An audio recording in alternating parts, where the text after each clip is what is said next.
नमस्कार मित्रों, इस वीडियो में हम आपको हमारे द्वारा बनाई गई आवारा गोवंश की संपूर्ण सुरक्षा करने वाली योजना के बारे में बताने वाले हैं। बताने से पहले साथियों, ये आवारा गोवंश की समस्या हमारे संपूर्ण भारत में फैल चुकी है और ये दिन प्रतिदिन बढ़ती ही जा रही है। शहरी क्षेत्र के साथ-साथ अब ये हमारे आवारा गोवंश ग्रामीण क्षेत्रों में भी बहुत संख्या में देखने को मिलते हैं, अर्थात दिखने लगे हैं। और शहरों के साथ-साथ अब ग्रामीण क्षेत्रों में भी इन आवारा गोवंश की वजह से कुछ समस्याएँ उत्पन्न होने लगी है। तो इन्हीं सब समस्याओं के समाधान के लिए और इन आवारा गोवंश की संपूर्ण सुरक्षा के लिए हमारे द्वारा एक योजना बनाई गई है। उस योजना के माध्यम से हम इन आवारा गोवंश की संपूर्ण सुरक्षा करने के साथ-साथ इनकी नस्ल को सुधार कर फिर से दूध उत्पादन के क्षेत्र में, फिर से कृषि कार्य के क्षेत्र में और लोगों को लिए एक विशाल रोजगार उपलब्ध कराने के क्षेत्र में काम में लिया जा सकता है। ये किस प्रकार संभव हो सकेगा, वो हम आपको आगे बताएँगे। उससे पहले साथियों, हम आपसे एक प्रश्न करते हैं कि अगर इन आवारा गोवंश की मदद के लिए, इन आवारा गोवंश की संपूर्ण सुरक्षा के लिए, इनके रहने-खाने की पर्याप्त व्यवस्था के लिए और इनके बेहतर जीवन के लिए, अगर आपसे कोई महीने में ₹20 ₹20 दान लेता है, क्या आप देने में सक्षम हैं या नहीं? साथियों, योजना यही है। समझ लीजिए कि ₹20 गो सेवा दान योजना ही इन सब समस्याओं का समाधान है। अगर आप ₹20 गो सेवा दान योजना के अंतर्गत देने में सक्षम हैं, तो समझ लीजिए इस आवारा गोवंश का जीवन सुधर जाएगा। अगर आप देने में असमर्थ हैं और आप अपनी इच्छा से ही नहीं देना चाहते, तो ये आवारा गोवंश इसी प्रकार सड़कों पर भटकते रहेंगे और इनकी समस्या का समाधान नहीं किया जा सकेगा। साथियों, ये आवारा गोवंश कलयुग की मार झेल रहे हैं और ये सब हम भारतीयों के कारण ही हुआ है, क्योंकि हम भारतीयों के कारण ही आज ये सड़कों पर भूखे-प्यासे भटक रहे हैं। हम लोगों ने ही इनको इग्नोर कर दिया है एवं अनदेखा कर दिया है, जिससे आज ये सड़कों पर दर-दर भटक रहे हैं। अगर हम लोग ही इन आवारा गोवंश की समस्या का समाधान नहीं करेंगे और हम सिर्फ़ सरकार के भरोसे लेटेंगे, तो सरकार कुछ नहीं करने वाली है, क्योंकि इस समस्या को जन्म लिए हुए लगभग आज से 10 से 12 साल हो चुके हैं। तब से इस समस्या का समाधान नहीं हुआ है और आगे भी सरकार के हम भरोसे बैठ गए तो आगे भी नहीं होने वाला है। तो कहने का तात्पर्य ये है कि साथियों, हम सभी को ही इस समस्या का समाधान करना होगा और ये ₹20 गो सेवा दान योजना ही एक ऐसी योजना है जिसकी मदद से हम इन आवारा गोवंश की समस्या का समाधान कर सकते हैं। साथियों, आप इस योजना को इस उदाहरण के तौर पर समझ लीजिए।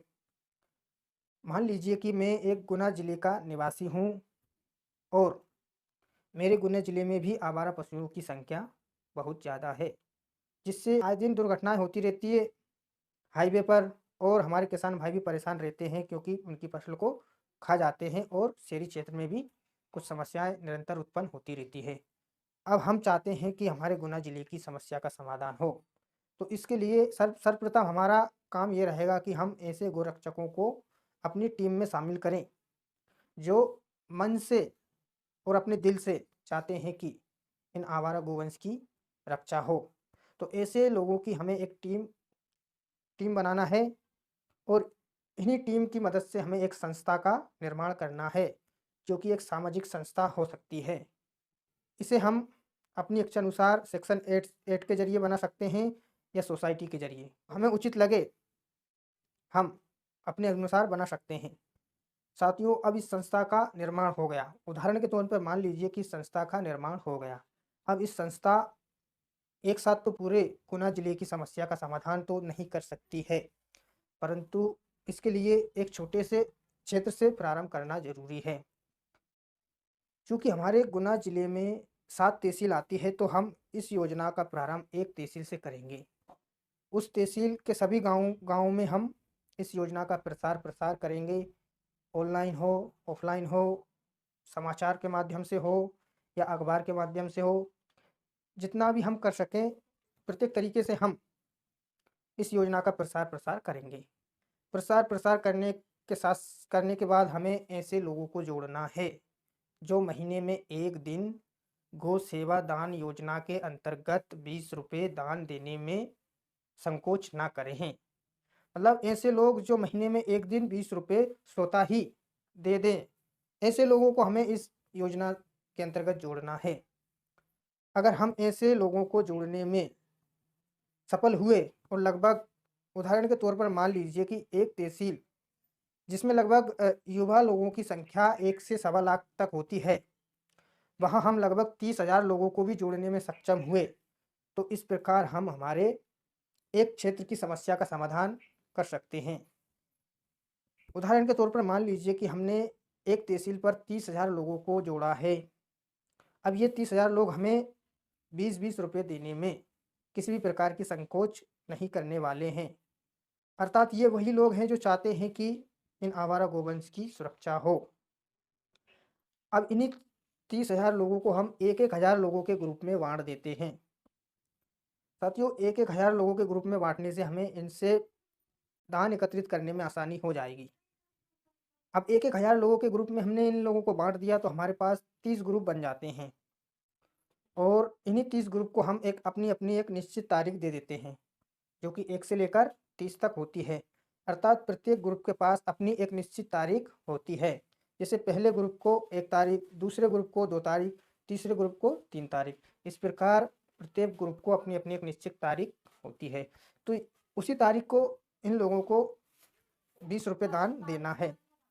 तो पहला ग्रुप 1 तारीख को अगर हमें 20 रुपये देगा तो हमारे पास 1 दिन के 20,000 रुपये आएँगे। उसी प्रकार दूसरा ग्रुप भी हमें दूसरे दिन देगा तो दूसरे दिन भी हमारे पास 20,000 रुपये आएँगे, तीसरे दिन भी आएँगे, चौथे दिन भी इसी प्रकार 20,000 रुपये आएँगे, यानी कि महीने के प्रत्येक दिन हमारे पास 20-20 हज़ार रुपये प्रत्येक दिन आएँगे। अब ये 20 रुपये हम किस प्रकार ले सकते हैं, ऑनलाइन, ऑफ़लाइन, वो सभी प्रक्रियाएँ हम आने वाली वीडियो में आपको समझा देंगे।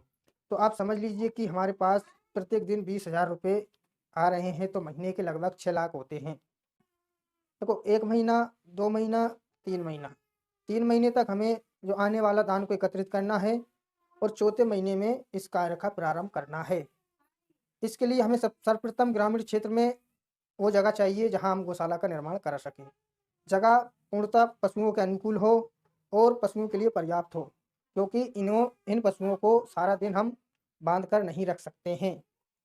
कहने का तात्पर्य ये है कि इन्हें इतना स्थान की आवश्यकता है कि ये शाम को बन जाए और दिन भर खुले में टहलते रहें और हरी घास चरने का भी इन्हें मौका मिले। तो हमें ऐसी स्थान की आवश्यकता होगी जहाँ पशुओं के रहने की व्यवस्था करने के साथ-साथ उनके टहलने की व्यवस्था के लिए भी जगह हो और समय-समय पर चरने योग्य स्थान भी हो, जिससे कि ये एकदम स्वस्थ हो जाए, इनकी नस्ल में सुधार हो जाए। तो इस प्रकार की हमें गौशाला का निर्माण कराना होगा जो कि बिल्कुल पशुओं के लिए सुविधाजनक हो। उसके बाद गौशाला का निर्माण हमने बिल्कुल पशुओं की सुविधा अनुसार करा लिया है। अब इन पशुओं को रखने के लिए, इनके चारे पानी की व्यवस्था के लिए और इनकी देख-रेख के लिए एवं इनकी साफ-सफाई के लिए हमें कई प्रकार के लोगों की आवश्यकता पड़ेगी। जैसे पशुओं की देख-रेख करने वाले लोग, पशुओं के विषय में जानकारी रखने वाले लोग, पशु विशेषज्ञ, डॉक्टर, सभी प्रकार के लोगों की हमें आवश्यकता पड़ने वाली है और इन लोगों को हम एक निश्चित रोज़गार भी उपलब्ध कराना है, क्योंकि आज के समय में कोई भी व्यक्ति बिना स्वार्थ के कोई भी काम नहीं करता है। तो हम इनके लिए एक इतनी रोज़गार मतलब इतनी सैलरी देंगे जिससे इनकी आजीविका चल सके। तो जो आप अपनी गौशाला का मैनेजमेंट जब आप अपने हाथों में लोगे तो आप स्वतः ही इन सब योजनाओं को और इन सब नियमों को अपने आप बना लेंगे। साथियों, अब विशाल लोगों को मतलब अब ज़्यादा से ज़्यादा लोगों को हम किस प्रकार रोज़गार दे सकते हैं। साथियों, जब धीरे-धीरे हमारा गौशाला आत्मनिर्भर होने लगेगा तो हमारे पास दूध उत्पादन भी होने लगेगा और दूध उत्पादन ना होते हुए भी हमारे पास गौशाला निर्माण के दूसरे दिन से ही गोबर और गोमूत्र 2 पदार्थ हमें मिलने लगेंगे। अब गोबर से हम कई प्रकार के प्रोडक्ट बना सकते हैं। गोबर से दिया बन रहा है, अगरबत्ती बन रही है, धूप बत्ती बन रही है, क्रीम पाउडर बन रहे हैं और गमलाएँ बनाई जा रही हैं लकड़ी, यानी कि पेंट बहुत प्रकार की सामान बनाए जा रहे हैं। अब वो सामान या तो आप अपनी गौशाला के नाम से बना लीजिए या जो लोग ऐसे सामान को बना रहे हैं या बनाना चाहते हैं उनके लिए आप गोबर उपलब्ध कराइए। इससे भी आपकी गौशाला के लिए एक आमदनी हो सकती है और जब धीरे-धीरे नस्ल में सुधार होगा तो दूध उत्पादन भी होने लगेगा, तो आपके लिए एक दूध उत्पादन भी एक आमदनी का ज़रिया हो जाएगा। साथियों, जब आप अपने इस गौशाला का निर्माण कार्य करने में सफल हो जाएँगे और जब आप ये गौशाला आपकी चलने के लिए सुचारू रूप से तैयार हो जाएगी, तो आप और आपको लगता है कि आपके क्षेत्र में और भी आवारा पशु हैं, तो आप अपनी संस्था की मदद से इसी प्रकार की गौशालाएँ और भी खोल सकते हैं। अर्थात कहने का तात्पर्य ये है कि अगर एक ज़िले में 2 से 3 अगर इस प्रकार की गौशालाएँ खोली जाए, तो हमारे प्रत्येक ज़िले की समस्या समाप्त हो सकती है। तो योजना साथियों बड़ी ही सरल है, परंतु ये योजना कारगर तभी सिद्ध हो सकेगी जब आप ₹20 महीने में 1 दिन देने में किसी भी प्रकार का संकोच ना करेंगे। तब तक के लिए धन्यवाद। जय हिंद, जय भारत, जय श्री राम।